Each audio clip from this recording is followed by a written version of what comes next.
এই যে বন্ধুরা, তৈরি হয়ে গেল ঠান্ডা ঠান্ডা রিফ্রেশিং সাবুদানার শরবত।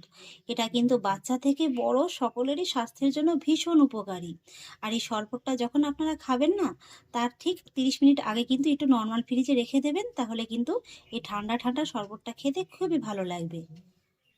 নমস্কার বন্ধুরা, অনুভার রান্নাঘরে সবাইকে স্বাগত জানাচ্ছি। বন্ধুরা, আজকে আমি আপনাদের তৈরি করে দেখাবো সাবুদানার শরবত। দেখতে দেখতে তো আবার গরমটা এসেই গেল, আর এই প্রচণ্ড গরমে কিন্তু সাবুদানার এরকম ঠান্ডা ঠান্ডা শরবত খেতে ভীষণ ভালো লাগে। আর তাছাড়া এই শরবতটি কিন্তু আমাদের স্বাস্থ্যের জন্য ভীষণ উপকারী। তো সেই জন্য দেখুন বন্ধুরা, শরবতের জন্য আমি প্রথমেই কিন্তু দুধটাকে রেডি করে নেব। আর সেই জন্য নিয়েছি একটা কড়াইয়ের মধ্যে আমি 500 গ্রামের মতো লিকুইড দুধ। আর এবার আমি দুধের মধ্যে অ্যাড করব 1/4 কাপের মতো চিনি, আর সেই সঙ্গে অ্যাড করব 1/3 কাপ গুঁড়ো দুধ। এই গুঁড়ো দুধটা দিলে কিন্তু শরবতটা খেতে খুবই ভালো লাগবে, আর তাছাড়া এই দুধটাও কিন্তু ঘন হতে খুবই সাহায্য করবে। এবার চিনি আর গুঁড়ো দুধটাকে আমি এই লিকুইড দুধের সঙ্গে খুব ভালোভাবে মিশিয়ে নেব। গুঁড়ো দুধটাকে লিকুইড দুধের সঙ্গে আমি খুব ভালোভাবে মিশিয়ে নিয়েছি। আর দুধের ভিতরে দেখুন বন্ধুরা, একটা কিন্তু বলকও চলে এসছে। আর ঠিক এই পর্যায়ে গ্যাসের ফ্লেমটাকে মিডিয়াম লোতে রেখে আমি এই দুধটাকে আরও 3 থেকে 4 মিনিটের মতো একটু জাল করে নেব। 3-4 মিনিট হয়ে গেছে, দুধটা কিন্তু এর থেকে আর বেশি জাল করার প্রয়োজন নেই। এবার গ্যাসের ফ্লেমটাকে অফ করে দিতে হবে, আর তারপরেই দুধটাকে নামিয়ে নিতে হবে। দুধটাকে আমি অন্য একটা পাত্রে নামিয়ে নিয়েছি, আর এবার কিন্তু এই দুধটাকে এইভাবে রেখে দিয়ে খুব ভালোভাবে ঠান্ডা করে নিতে হবে। দুধটা ঠান্ডা হতে থাক, আর সেই ফাঁকে রেসিপির জন্য বাকি কাজগুলো সেরে নেব। নিয়েছি একটা ছোট বাটি, বাটির ভিতরে নিয়ে নেব 2 টেবিল চামচ ইসবগুলি, আর তার মধ্যে দিয়ে দেবো অল্প একটু জল। আর এবার আমি ইসবগুলিটাকে জলের সঙ্গে খুব ভালোভাবে মিশিয়ে নেব। আর এবার আমি ইসবগুলিটাকে জলের সঙ্গে খুব ভালোভাবে মিশিয়ে নেব, একটা সাইডে রেখে দেব।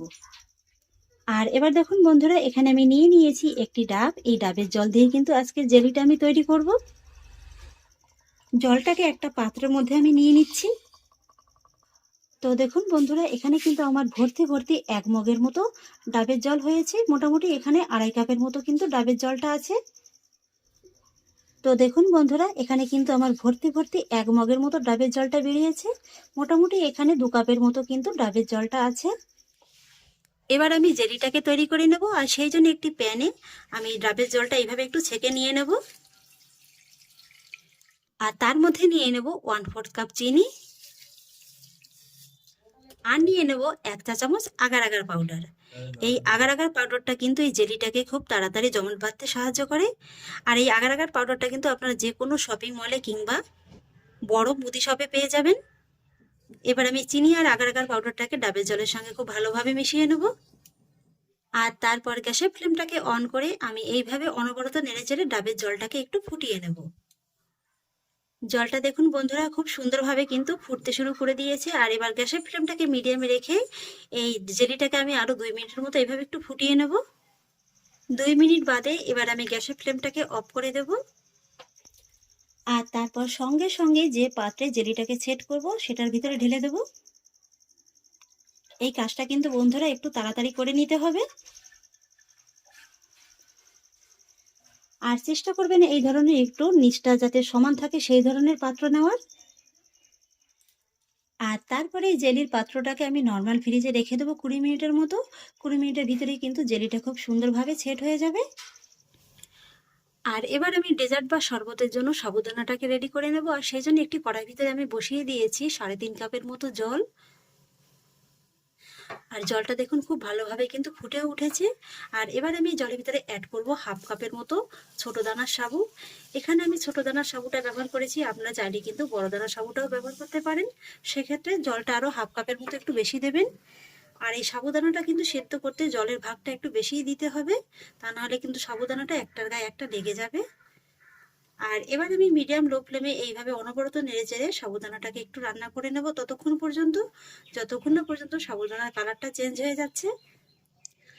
সাবুদানাটা দেখুন বন্ধুরা, খুব সুন্দরভাবে কিন্তু একদম সেদ্ধ হয়ে গেছে। আর একদম দেখুন একটা ট্রান্সপারেন্ট কালার কিন্তু চলে এসছে। এর থেকে আর বেশি রান্না করার কোনো প্রয়োজন নেই, গ্যাসের ফ্লেমটাকে অফ করে দিতে হবে। আর তারপরে সাবুদানাটাকে একটা ছাঁকনির ভিতরে নিয়ে কিন্তু একটু ছেঁকে নিতে হবে। আর তারপরে সাবুদানার ভিতরে এইভাবে অল্প অল্প করে নর্মাল জল দিয়ে খুব ভালোভাবে কিন্তু ধুয়ে নিতে হবে। তা না হলে কিন্তু সাবুদানা একটার গায়ে একটা লেগে যাবে। আর এইভাবে ধুয়ে নিলে কি হবে, সাবুদানাগুলো কিন্তু খুব সুন্দরভাবে আলাদা হয়ে যাবে। সাবুদানাগুলোকে আমি খুব সুন্দরভাবে ধুয়ে নিয়েছি, আর এইভাবে আমি রেখে দেবো। সাবুদানাগুলোকে আমি খুব সুন্দরভাবে ধুয়ে নিয়েছি, আর এইভাবে আমি ছাঁকনির ভিতরে সাবুদানাটাকে কিছুক্ষণের মতো রেখে দেবো। আর এদিকে দেখুন 20 মিনিট হয়ে গেছে, জেলিটা কিন্তু খুব সুন্দরভাবে সেট হয়ে গেছে। এবার আমি জেলিটাকে এইভাবে একটু পিস পিস করে কেটে নেব।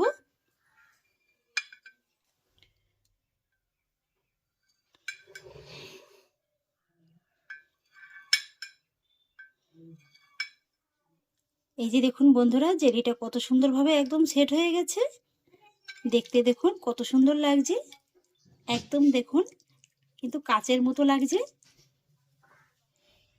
এদিকে ইস্যুগুলোর ভুসিটাও দেখুন খুব সুন্দরভাবে কিন্তু একদম ভিজে গেছে।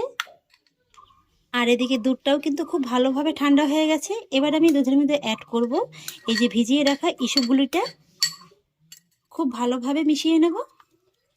তারপরে অ্যাড করব সাবুদানাটা। সাবুদানাটাকেও খুব ভালোভাবে মিশিয়ে নেব। এবার অ্যাড করব জেলিটা। জেলিটাকেও খুব ভালোভাবে মিশিয়ে নেব। এই যে বন্ধুরা, তৈরি হয়ে গেল ঠান্ডা ঠান্ডা রিফ্রেশিং সাবুদানার শরবত। এটা কিন্তু বাচ্চা থেকে বড় সকলেরই স্বাস্থ্যের জন্য ভীষণ উপকারী। আর এই শরবতটা যখন আপনারা খাবেন না, তার ঠিক 30 মিনিট আগে কিন্তু একটু নর্মাল ফ্রিজে রেখে দেবেন, তাহলে কিন্তু এই ঠান্ডা ঠান্ডা শরবতটা খেতে খুবই ভালো লাগবে। আর সামনেই হোলি এসে গেল। হোলিতেও কিন্তু আপনারা এইভাবে ঠান্ডা ঠান্ডা সাবুদানার শরবত বানিয়ে খেতে পারেন। খেতে কিন্তু দুর্দান্ত লাগবে। আর তাছাড়া যারা মুসলমান ভাই বোনেরা আছেন, তারা কিন্তু ইফতারে এই সাবুদানার শরবতটি অবশ্যই বানিয়ে খেতে পারেন। তাহলে আশা করছি বন্ধুরা, আমার আজকের এই শরবতের রেসিপি আপনাদেরও খুব ভালো লেগেছে। যদি ভালো লেগে থাকে তাহলে আমাকে অবশ্যই একটা লাইক এবং কমেন্ট করবেন, সেই সঙ্গে বন্ধুদের সঙ্গে শেয়ার করবেন। আর প্লিজ বন্ধুরা, যদি আমার পরিবারের নতুন সদস্য হয়ে থাকেন, তাহলে একটা সাবস্ক্রাইব করে পাশে থাকা বেল আইকনটি প্রেস করে দেবেন। ফিরে আসছি এরকমই পরের অন্য কোনো নতুন রেসিপি নিয়ে। সবাই ভালো থাকুন, সুস্থ থাকুন। ধন্যবাদ।